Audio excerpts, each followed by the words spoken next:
Okay, here we are on our sixth DVD. We're going to start off with the moon maximum declination. Again, we talked about this cycle a little bit earlier. On this illustration, you can see the moon's max declination was exact at Globex low of 3 a.m. There's two intersecting lines which represent the moon declination as well as the moon conjunct Pluto. So there was a double confluent vibrational low, and again its intention was pretty obvious to where it was going to go because there's a beginning-end concept we talked about.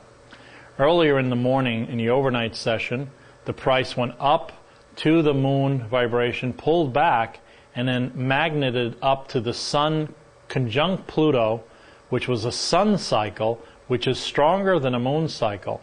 So after it hit the sun Pluto, a new beginning with lots of money and power dropped it into the moon's declination cycle, which then brought it back up all the way to the moon on the other side. So the moon then, expectation was to head downward. The market did exactly that from the tick high, and it chopped and chopped and chopped and ultimately went back down toward the other side. So in this case, we can see virtually and literally the two cycles that influence the market. The moon cycle is highly correlated to the market. The declination cycle is quite powerful. And again, we see two cycles working in tandem and price being attracted and repelled from those two cycles. Here we see a combination of a very powerful 13-year cycle, the Jupiter-Pluto cycle, in some relationship at the green line at the low. And at this point, as the market went into this low, Jupiter is expansive with money, and big money came. As long as it's above this low, we expect it to go higher, and our stop would be placed anywhere below this green line because cycles define your stops.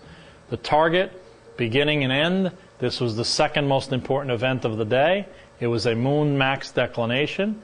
So this point, market went up. You can see it vibrating right along it almost exactly, and it is quite amazing sometimes on how exact the relationship of these things become.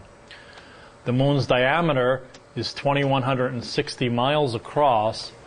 The Saros cycle is 18 years, 10 days, 7 hours, and 42 minutes.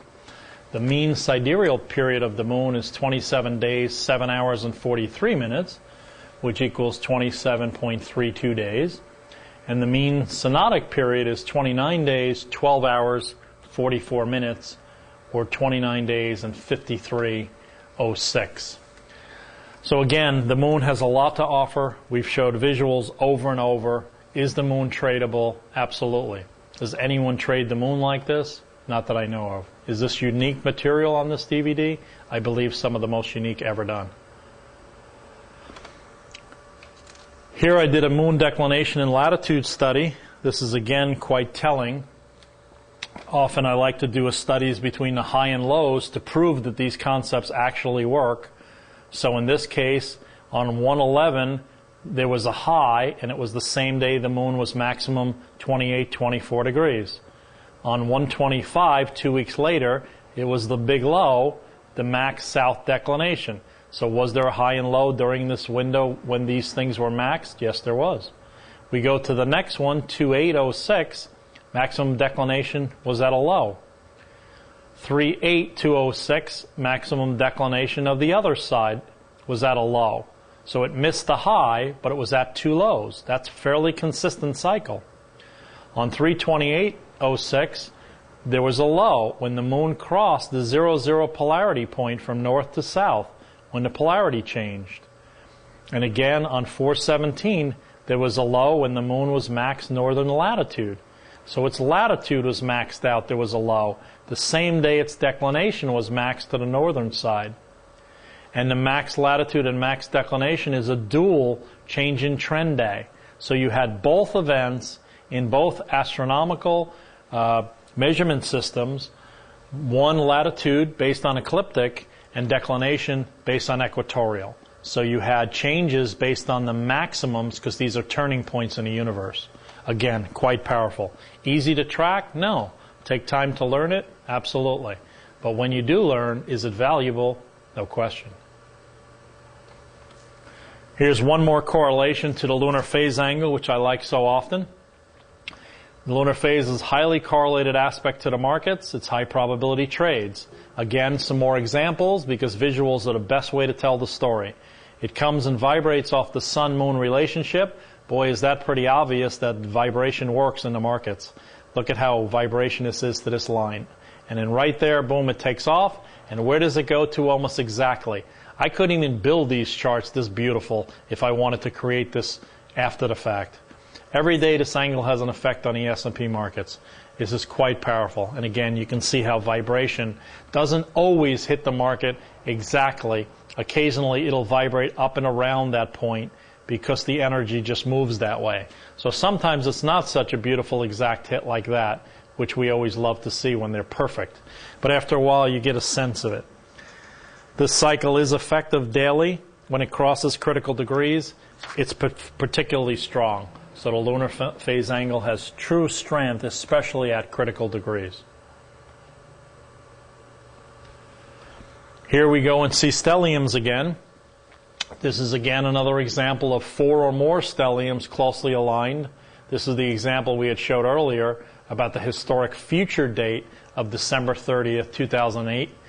And the stelliums, what's important here is not only the alignment of the stelliums, but the aspectal relationships that are coming off the stelliums and hitting the node. And 1, 2, 3 nodal points. So 3 different planets out of this cluster of 10 are hitting the node, which is changing consciousness. So this will be a significant, major, probably yearly high or low in the stock market and in markets worldwide. How will it affect different markets? Well, depending on the price vibration, gold will be a high, S&P could be a low, currencies could be a low, soybeans could be a high. It's going to vary based on vibration. A stellium is technically a group of 3 or more planets that are conjunct each other, and it's being a first harmonic conjunction. The strengths are very allied, tied together, and quite powerfully strong. So stelliums do move the market.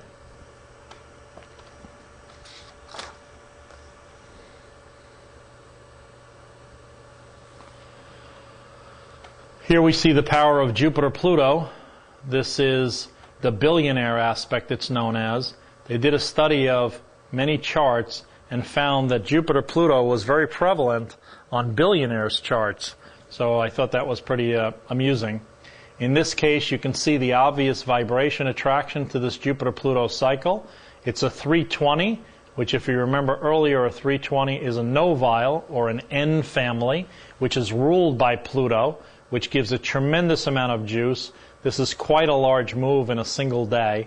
I don't have a price graph on this axis to see it just because of the cropping, but it was quite a powerful move. The big aspects between slow-moving outer planets are some of the most potent astrological influences we encounter. Some of these contacts can affect us for months, even years at a time. Individual aspects between pairs of planets fall into long-term cycles of decades or even centuries, depending on the size of the aspect. So again, this is something that's very rarely talked about, not only in our stock market approach, but in our society.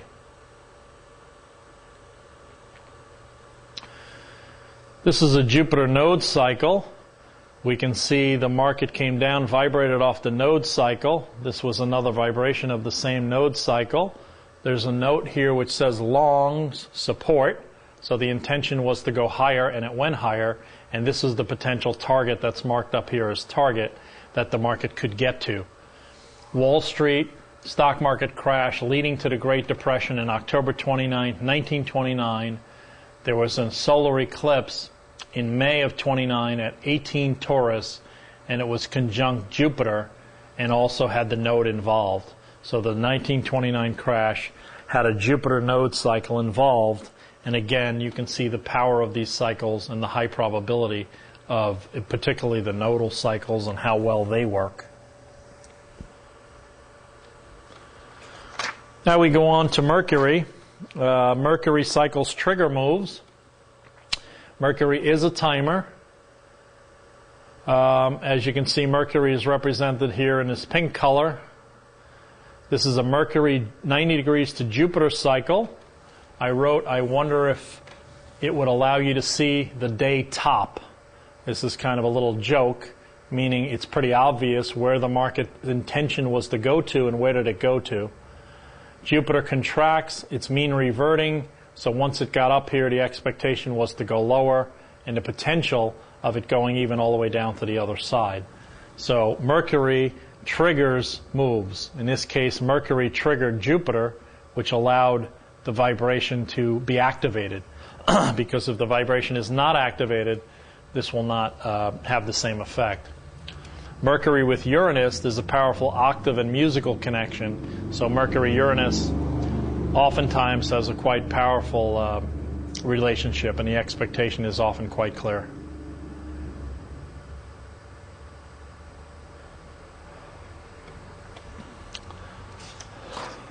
Just as the moon hits maximums and minimals, Mercury does the same, and Mercury here is shown at maximum. I call it the universal turning point.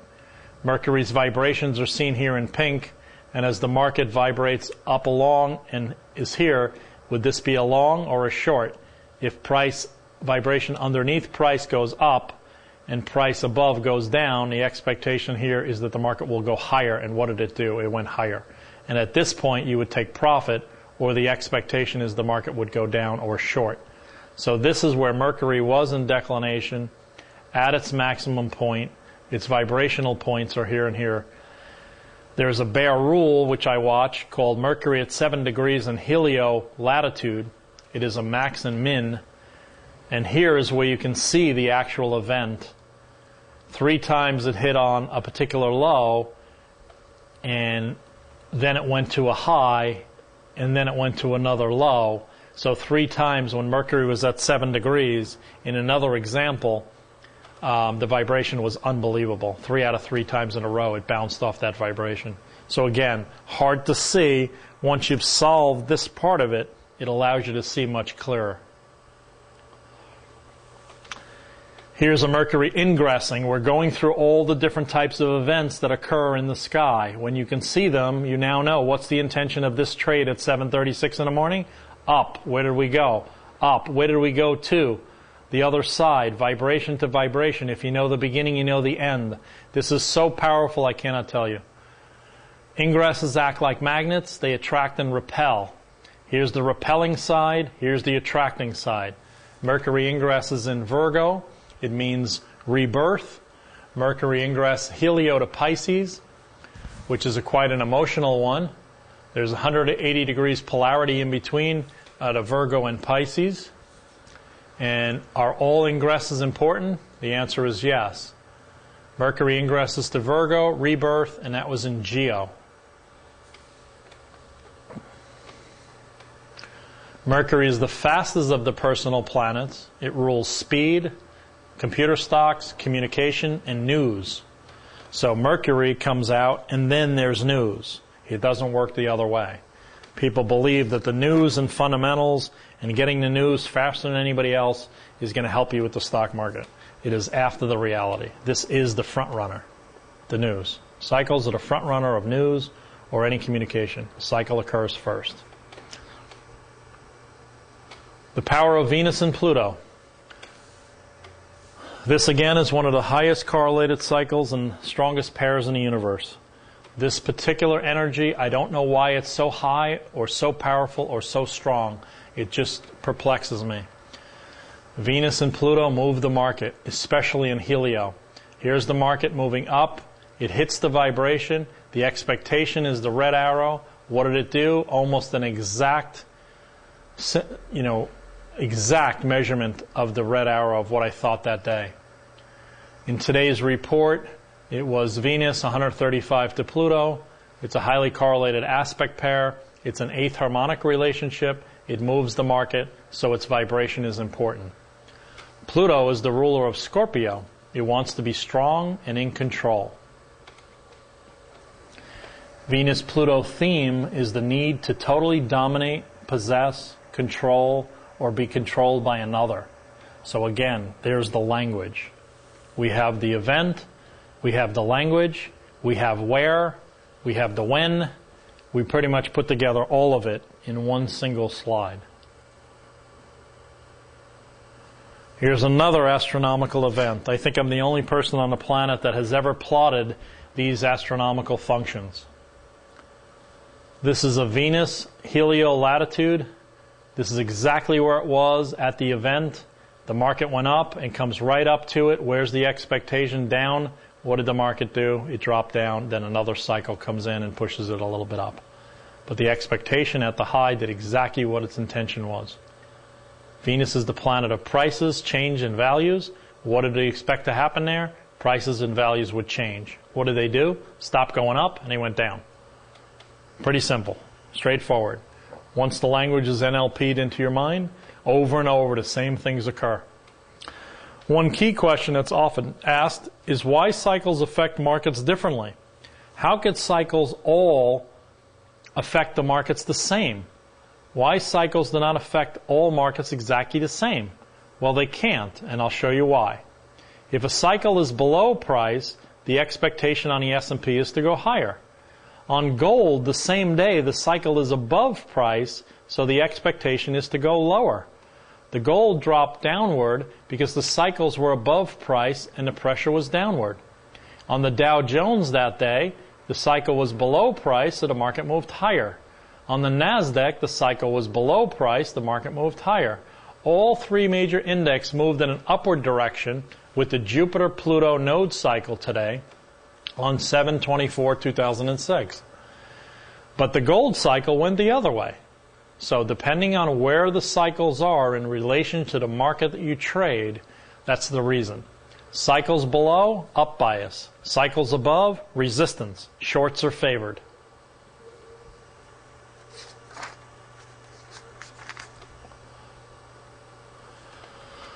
This is an example of homework, weekly homework. This is what my weekly homework looks on a report.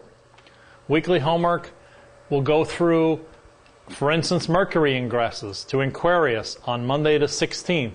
Lots of sun power, change in trend, swings are strong. Earth is to Uranus, Earth is to Neptune. It triggers the 171-year cycle. Here on Tuesday, the Earth is 180 degrees to Mars. It starts its balance, it returns to balance. Mercury conjuncts Chiron, it should be adjustment, a new beginning. The Earth to Jupiter, the Earth to Pluto, 13-year cycle trigger.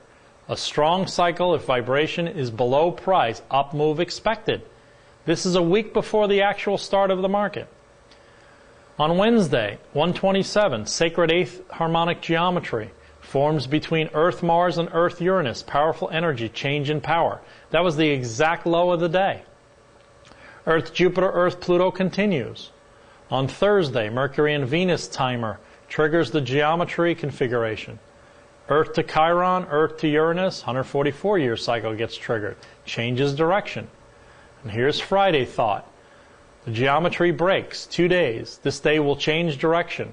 Mercury conjuncts Neptune, 180 degrees from Saturn, which will limit any move that day. Mercury is triggered, the big Saturn 180 cycle, and Venus Chiron adjusts prices. Earth is D3 to Saturn, which my language, it means end of journey. So Earth limits and ends the journey of price. So if price comes into this vibration, that's the low or high of the day. So this is all ahead of time. This is a report just based on doing astro homework and looking forward to the week. And if you look at the week of a technical trader, this page is blank. There are no thoughts. It's not possible because there's nothing in technical that works outside of reactive. The only way it works is after the fact. Cycles are future. This was built on a Sunday. This is forecasting 5 days into the future. If you want to trade futures, you got to see the future. Nobody wants to hear this. Nobody wants to tell you about this. No one wants you to notice. And no one wants the public to notice at all. What causes these intraday turns to the minute? Here's the swings. What causes these swings? Why does it swing like this?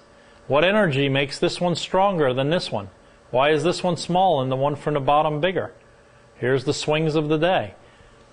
Intraday swings are forecastable. How is that possible? Well, cycles. Which cycles? These cycles. Energy point relationships, aspectal relationships between 2 points, planets in the MC, planets in the ascendant. These will turn the market to the minute. How do you see them? Here's the part of fortune to Chiron, 30 degrees apart. Here's Uranus, 135 degrees to the vertex. This is an energy point. Here's the midheaven to Jupiter. Jupiter to the midheaven. People that study astrology are very familiar with these points. This is an application on how they work intraday, how they work to the minute. This is unique, never before shown. This is a very powerful concept. Energy point relationships are amazing. Beginning and end cycle in vibration. This is again quite powerful. 2:16 in the morning tells it a bias for the day, that the day bias is up.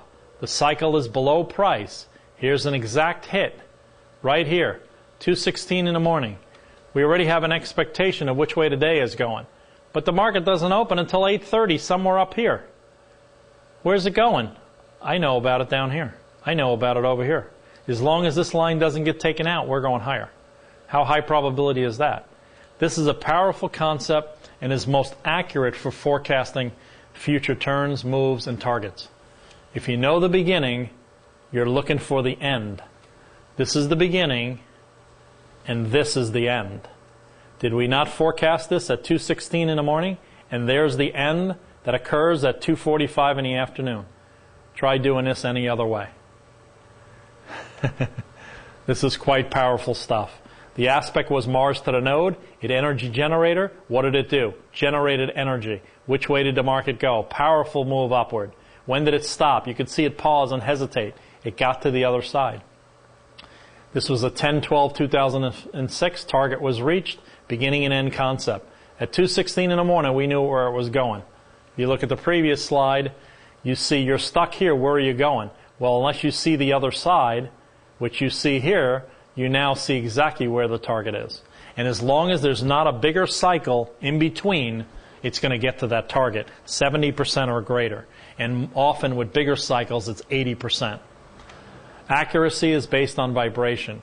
And then the harmonics are what give you the intention and the meaning of the cycles. This again is quite powerful. Forecasted from 5 a.m. in the morning, where we're going to go. This was the second bottom in the morning that day. It started at 2:16, it came back at 5 a.m., and at 5 a.m., if it doesn't take out this line, it establishes itself as the beginning of the move, and the spiral will spiral upward until it gets to its own vibration, and at that point you would take profit.